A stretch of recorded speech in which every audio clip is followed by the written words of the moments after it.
All right, now that we've done some multiplying to come up with quadratic expressions, we want to kind of go the other way and start factoring them.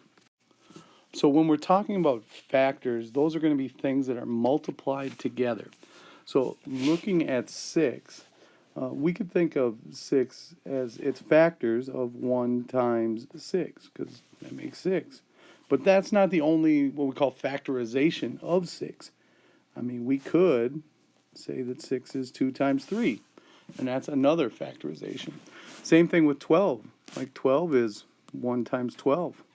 Or it could be 2 times 6, or could be 3 times 4.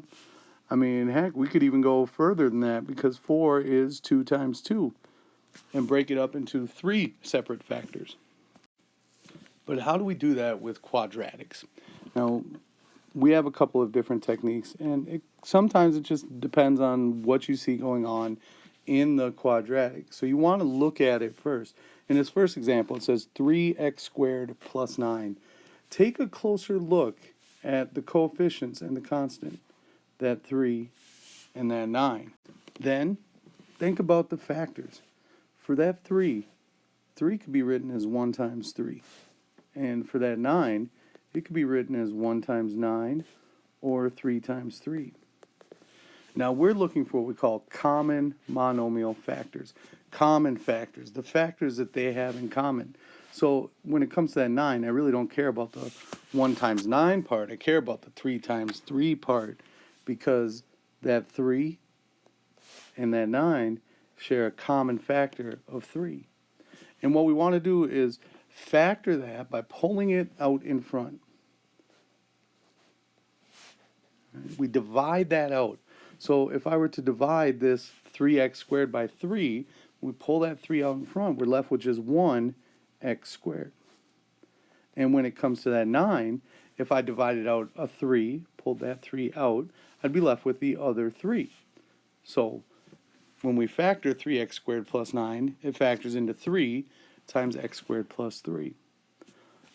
If you look at it, I mean, you're probably tempted to right now go and distribute, because this is what distributing looks like. And basically what we're doing when we factor out that common monomial factor, we are undistributing. So instead of going this way, we're actually going this way, taking the 3 out of the 3x squared and out of the 9 to bring it out in front. We're undistributing, and that's called factoring. All right, so let's take a look at another example. This one isn't exactly a quadratic, but it's a good example of factoring out that common monomial factor. So we have 4x to the third minus 2x squared plus 18x. And so your first thing you're going to do is kind of look through each of your coefficients. And so we have a 4, a 2, and an 18. And all three of those are even, so we know they share a common factor of 2. But one thing that should also stand out to you is that each of these terms, x cubed, x squared, and x, they all have an x in them as well. So when we think about undistributing, we want to take out a factor from all three terms that would be the same in all three of these terms. Since all three of our coefficients are even, we want to take out a 2. And since all three of our terms have an x in them, we want to take out an x as well. So what are we going to be left with? Remember that when we distribute, we multiply. So when we're factoring, we're going to divide out that 2x. So if I were to divide out a 2x out of this first term, 4 divided by 2 is 2, and x cubed divided by x is x squared.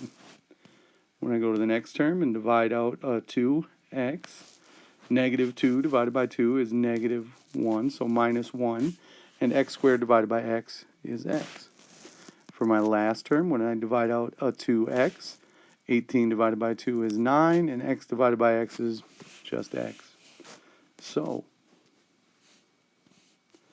here is our factored trinomial.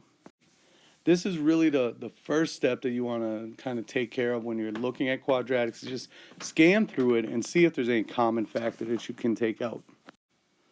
So how about when we don't see any of those common factors? As I look through this quadratic, x squared plus 7x plus 12, Not every term has an x in it, and 1 and 7 and 12 don't share any common factors either.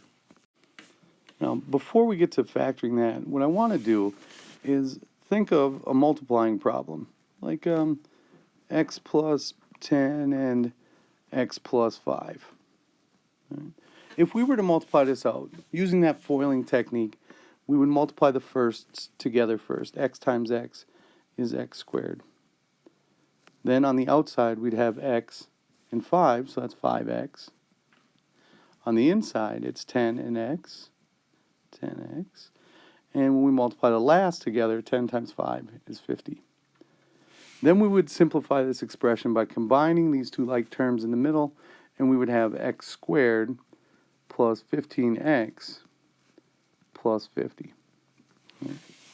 Something that looks very similar to the one that we're trying to factor. So let's kind of look backwards through this problem and see where each term came from. First of all, this x squared term. Right? It came from multiplying together that x and that x. So the first terms, when they were multiplied together, gave us the first term in our quadratic. And when we look on the other end at that 50, right, 50 was made the same way, but from the other ends. Right? That second term in each of our factors was multiplied together to give us that 50. So going back to the problem that we're trying to factor, x squared plus 7x plus 12, the x squared, if we break it up into two binomials, that x squared is going to come from the first terms in each binomial. So x times x. And the 12 that's on the other end, that came from the last terms in each binomial. But the problem is that 12 can be written in a lot of ways. I mean, 12 has factors of 1 times 12, 2 times 6, or 3 times 4. And so which of those pairs am I supposed to use? So when we look at our other example of the 15, where did that 15x come from? It came from 5x and 10x, which was adding together the 10 and the 5. So what's important about that 10 and that 5 is that they had to be able to multiply together to give us that 50 and add together to give us that 15. So let's take a look at our example. I have all the ways that I can multiply two integers together to give me a 12. Right? 1 and 12, 2 and 6, or 3 and 4. I want to know which one of those pairs we can add together to make that 7. And so that should be 3 and 4. So if I were to go with plus 3 and plus 4, that should work. And of course, you can check it just by foiling out your answer. I mean, if we FOIL this, first times first, outsides would be 4x, insides would be 3x, and lasts would be 12. When I put those two together, there we have our 7x. So let's try another one, like x squared plus 9x plus 20. If we're going to factor this quadratic, we know we need a binomial times a binomial. That first term, when we split that up into its factors, will give us the first terms in our binomials. So what times what makes x squared? Well, it's going to be x and x. Then we look to that constant, 20. Right? The factors of 20 are going to give us our last two terms. But 20 can be written as 1 times 20, as 2 times 10, or as 4 times 5. We want one of these three pairs to add together to give us 9. Well, that would be 4 times 5. So plus 4 and plus 5. If you check it, we'll have first is x squared, outsides is 5x, insides is 4x, and lasts is 20. Putting those two together, there is our 9x that we need in the middle. The more of these you do, the more confident you'll be, and you won't really need to check them every time. Here's another one. x squared minus 15x plus 14. If we're going to factor it, the first terms are going to come from that x squared. So we factor x squared into x and x. Then we look to the last term, and 14 could be 1 times 14 or 2 times 7. And what we want to do is add those two numbers together to make negative 15. And that's a problem, because 1 plus 14 makes positive 15, not negative 15. And the thing that I haven't really pointed out about this is, yes, 1 times 14 does make 14, but so does negative 1 times negative 14. And the same thing with 2 and 7. Yes, positive factors would make positive 14, but so would negative 2 times negative 7. So when we want to add these two numbers together to give us this negative 15, I'm going to use negative coefficients there. So negative 1 and negative 14. Next, we have x squared plus 5x minus 14. So another one of these ones with 14 in it. But we have something different in the middle this time. When we factor the x squared, we'll have x and x. And when we look at 14, well, it's not really 14. It's negative 14. So what numbers do we multiply together to give us negative 14?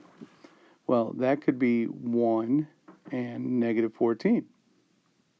Or it could be negative 1 and positive 14. So I'm going to just put plus or minus on every one of these factors. And the same thing with 2 and 7, that it could be plus or minus 2 and plus or minus 7. Since we want it to be negative, one of them is going to be positive and the other factor is going to be negative. So we'll have a plus and a minus. And we want to make a 5 out of that. So now it's not really adding together a 1 and a 14. It would be adding together like a 1 and a negative 14. And if we added those two together, we get negative 13. Or maybe it'd be negative 1 and positive 14, which would be positive 13. So whenever we add these, well, I suppose it's subtracting them now, isn't it? When we subtract these, we'll either get the positive or the negative of the difference. So looking at 2 and 7, 2 minus 7 is negative 5. 7 minus 2 is positive 5. And that's what we want, is to get a positive 5. So we're going to need plus 7 and minus 2.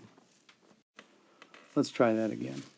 If we have x squared minus 30x minus 40, we're going to split it up.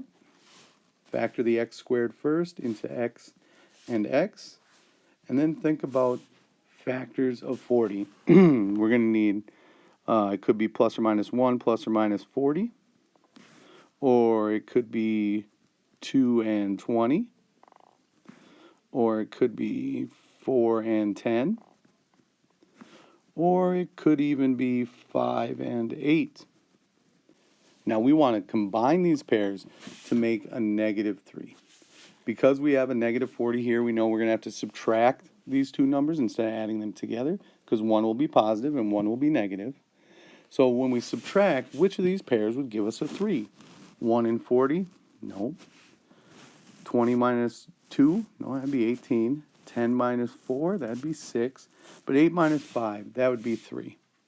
We really want negative 3, so we're going to need negative 8 plus 5. And this is really how you're going to want to think about it as you break down these quadratics. The first term of the quadratic gives us the first term of each binomial. The last term, when we factor it, the factors of that last term are going to give us the last terms in each binomial. And when it comes to the middle term, we're going to get that by adding or subtracting those factors together. But we do have a handful of special products that we've looked at before, so they kind of lend themselves to special factors as well. When we have x squared minus 25, and we want to factor that, what we should do is look at it in a new way.